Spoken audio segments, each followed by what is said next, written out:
नमस्कार दोस्तों, आप सभी का यूनिटीज ब्लॉग में बहुत स्वागत है। लीजिए लेकर हाजिर हूँ मैं एक और खूबसूरत सी कहानी। लेकिन आज की कहानी अन्य कहानियों से थोड़ा सा अलग है, क्योंकि आज की कहानी में लेकर आई हूँ एनसीईआरटी की बुक कक्षा 4 हिंदी से। जी हाँ, छत्तीसगढ़ की बुक है एनसीईआरटी की।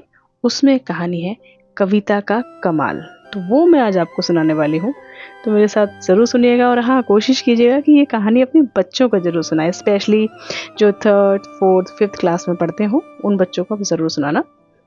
हिंदी की कहानी कविता का कमाल, जो आपको मिल जाएगी एनसीईआरटी की बुक में। चलिए शुरू करते हैं। बहुत पुरानी बात है। मदन नाम का एक लड़का अपनी माँ के साथ गाँव में रहता था। माँ बेटा बहुत गरीब थे, उनके पास कमाई का कोई साधन नहीं था। फिर भी मदन दिन भर खेल कूद में ही समय बिता देता था। परेशान होकर एक दिन उसकी माँ ने कहा, अब मैं तुझे बिठाकर नहीं खिला सकती, जा कुछ पैसे कमा कर ला। मदन घर से निकल पड़ा।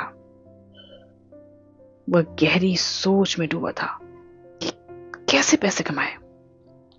अचानक उसे ढिंडोरा पीटने की आवाज सुनाई दी। सुनो सुनो सुनो, राज दरबार में कवि सम्मेलन हो रहा है। सबसे अच्छी कविता सुनाने वाले को 100 अशर्फियां पुरस्कार में मिलेंगी। मदन चौकन्ना हो गया। 100 अशर्फियां? ये तो बना बनाया अवसर है। वो सीधे राजमहल की ओर चल पड़ा। चलते चलते वो सोच रहा था कि उसने कभी कविता तो रची नहीं थी, क्या सुनाएगा। वहां पहुंचकर उसने सोचा कि रास्ते में कुछ ना कुछ सूझ ही जाएगा। थोड़ी दूर पहुंचा ही था कि उसे कुत्ता दिखाई दिया। कुत्ता पंजों से जमीन खोदने में लगा था। मदन ने अपनी कविता की एक पंक्ति सोच ली। खुदर खुदर का खोदत है। यह पंक्ति उसे इतनी पसंद आई कि उसे दोहराते हुए वह एक तालाब के पास पहुंचा। खुदर खुदर का खोदत है। वहां एक भैंस पानी पी रही थी। मदन बोल पड़ा, सुरुर सुरुर का पीवत है। मुस्कुराते हुए वो आगे बढ़ा। इतने में उसे एक पेड़ की डाल पर चिड़िया बैठी दिखाई दी। पत्तियों के बीच से वह सिर निकालकर इधर उधर झांक रही थी। उसे देखते ही मदन के मुंह से निकल पड़ा, ताक झांक का खोजत है, ताक झांक का खोजत है। तीनों पंक्तियों को रटते हुए वह चलता जा रहा था। रटते रटते उसे अपने आप एक और पंक्ति सूझ गई। हम जानत का ढूंढत है, हम जानत का ढूंढत है। अब तो सचमुच उसके मन में लड्डू फूटने लगे। कितने आराम से वह कविता रचता चला जा रहा था। तभी उसे सर की आवाज सुनाई दी। मदन ने चौंक कर देखा कि एक सांप रेंगता हुआ जा रहा था। उसने आगे की पंक्तियां भी तैयार कर ली। सरक सरक कहाँ भागत है, जानत हो हम देखत है, हमसे ना बच सकत है। अब केवल एक पंक्ति बाकी रह गई थी, पर मदन निश्चिंत था कि वह पंक्ति भी चलते चलते सूझ ही जाएगी। राजधानी पहुंचा तो राजमहल का रास्ता ढूंढने की समस्या खड़ी हो गई। वहीं पास में खड़े एक आदमी से मदन ने पूछा, भैया आपको राजमहल का रास्ता मालूम है? आदमी ने कहा, क्यों नहीं, मुझे नहीं तो और किसे मालूम होगा। मदन ने सोचा कि अवश्य ही राजमहल का कोई कर्मचारी होगा। उसने पूछा, आप कौन हैं साहब? उत्तर मिला, धन्नु शाह। मदन के दिमाग में एकाएक बिजली कौंधी। धन्नु शाह भाई, धन्नु शाह, क्या बढ़िया शब्द थे। उसने इन्हीं शब्दों से अपनी कविता बना डाली। वह खुशी खुशी राजमहल पहुंचा। अंदर घुसने से पहले उसने अभी अपनी कविता दोहराई। खुदर खुदर का खोदत है, सुरुर सुरुर का पीवत है, ताक झांक का खोजत है, हम जानत का ढूंढत है, सरक सरक कहाँ भागत है, जानत हो हम देखत हैं, हमसे ना बच सकत है, धन्नु शाह भाई धन्नु शाह। राजमहल में कवि सम्मेलन शुरू हो चुका था। एक एक करके कवि अपनी कविता सुना रहे थे। बारी आने पर मदन ने भी अपनी कविता सुनाई। सुनने वाले एक दूसरे का मुंह ताकने लगे। क्या अर्थ था इस विचित्र कविता का?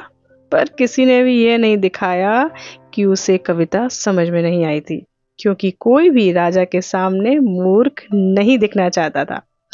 उस रात राजा साहब को भी नींद नहीं आई। मदन की कविता उनको सता रही थी।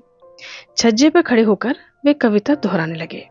सोचने लगे कि शायद इसी तरह इस पहेली को बूझ पाए। संयोग से उसी समय कुछ चोर राजा के खजाने में सेंध लगा रहे थे। उनमें से एक चोर वही धन्नू शाह भी था, जिसने आज दिन में मदन को राजमहल का रास्ता बताया था। ऊंची आवाज में राजा साहब बोलते जा रहे थे, खुदर खुदर का खोदत है, खुदर खुदर का खोदत है। चोरों ने सुना तो वे चौंक कर रुक गए। क्या किसी ने देख लिया था उन्हें? डर के मारे चोरों का गला सूखने लगा। अपने साथ जमीन को मुलायम करने के लिए वे पानी लाए थे। धन्नू शाह ने उठकर एक आध घूंट निगल लिया।